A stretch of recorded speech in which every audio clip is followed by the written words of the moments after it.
Something very strange going on today. Hawaii strong magnitude 6.2 earthquake struck about 4 hours before the very massive 6.9 earthquake in Alaska, west of Kodiak Island.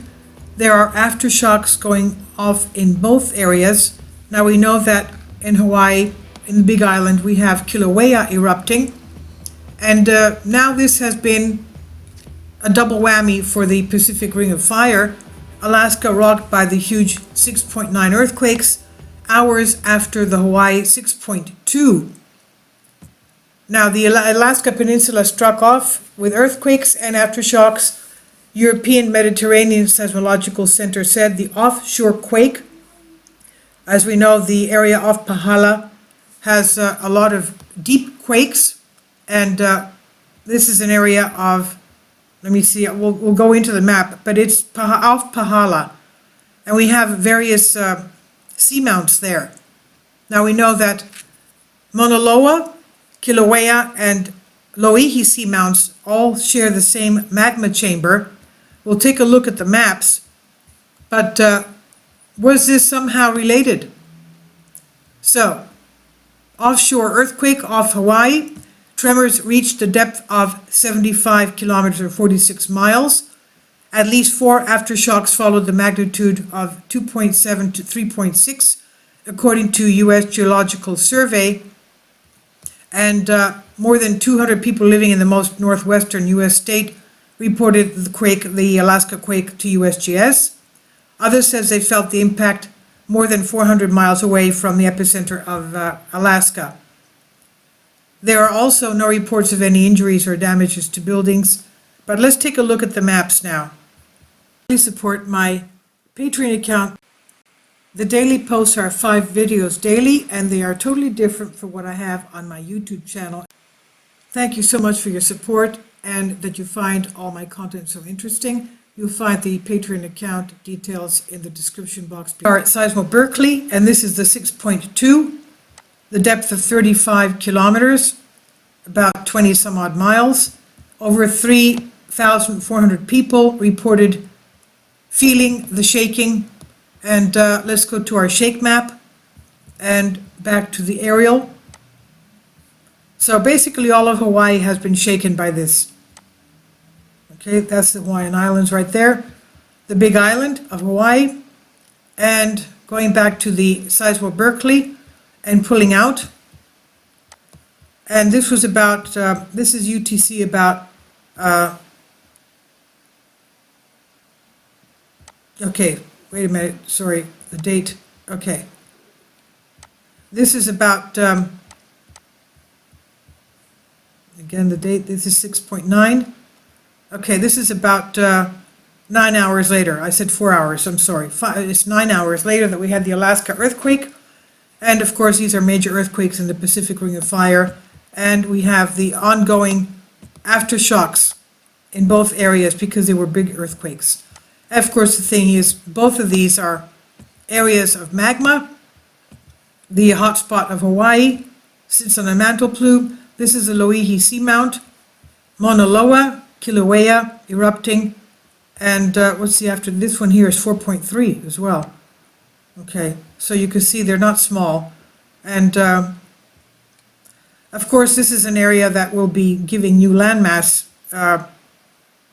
in the distant future, adding to the Big Island of Hawaii.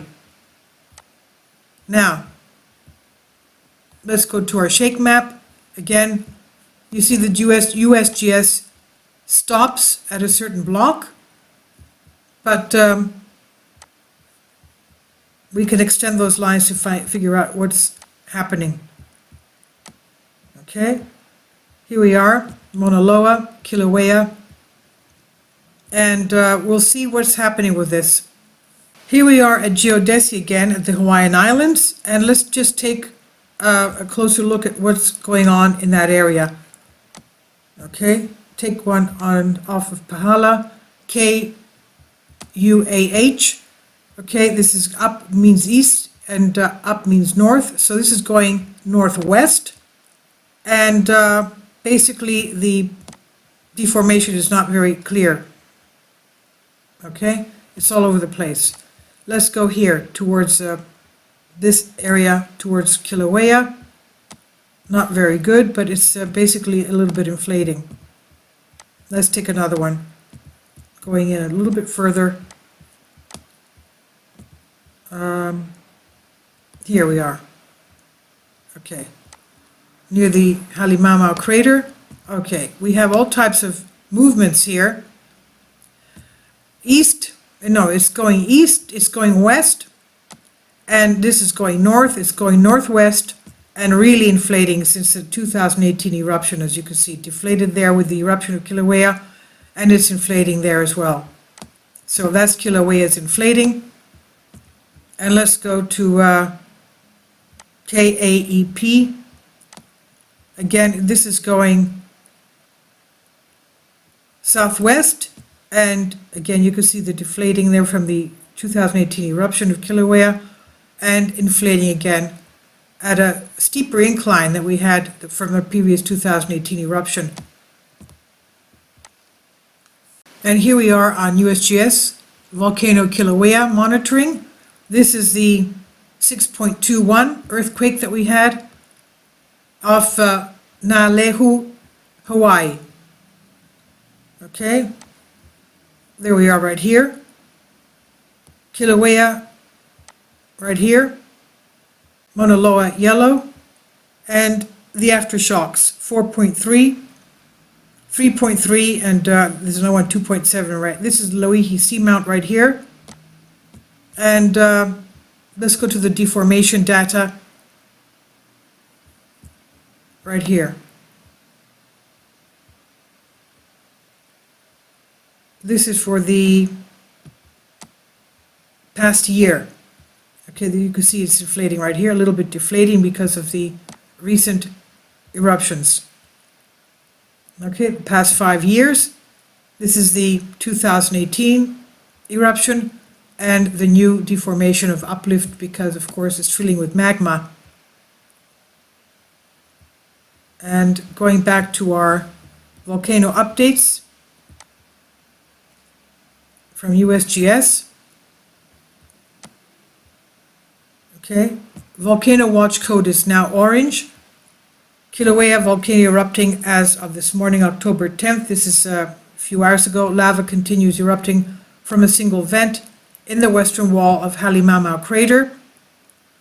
Sulfur dioxide, SO2 emission rates remain high with a measured emission rate of about 5.3 tons a day on October 8th. Seismicity remains elevated but stable. Summit tilt meters continue to record deflationary tilt because of the eruption. Hazard analysis, new eruption Kilauea summit occurring within a closed area of Volcano National Park, Hawaii. Therefore, high levels of volcanic gases and primary hazard concern. Hazards can have far-reaching effects downwind, of course. So again, let's go back to the recent eruption.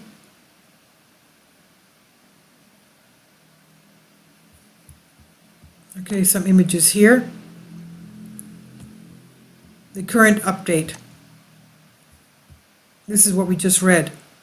Okay, and let's go to some multimedia. Thermal images, Halimamau, the lava eruptions, beautiful rainbow here, October 8th. Okay, so it's still very active, as we can see. And what was the connection of this? Was the pressure too much? Now, we know that there's supposedly separate mantle plumes there, but as the geologists tell us, one earthquake begets another. Sometimes if they're close enough, well, are these close enough? I don't know. Years ago, we had a West Coast earthquake at basically the same time that we had a Hawaii earthquake. So how did that happen? So we don't know these mechanics yet. But all of you there, please be very careful in Hawaii. Please be very careful in Alaska, and also, of course, be very careful on the West Coast as well. Thank you for your support, and I'll leave links below for you for that. If you'd like, please leave your comments. They're always welcome. Thank you.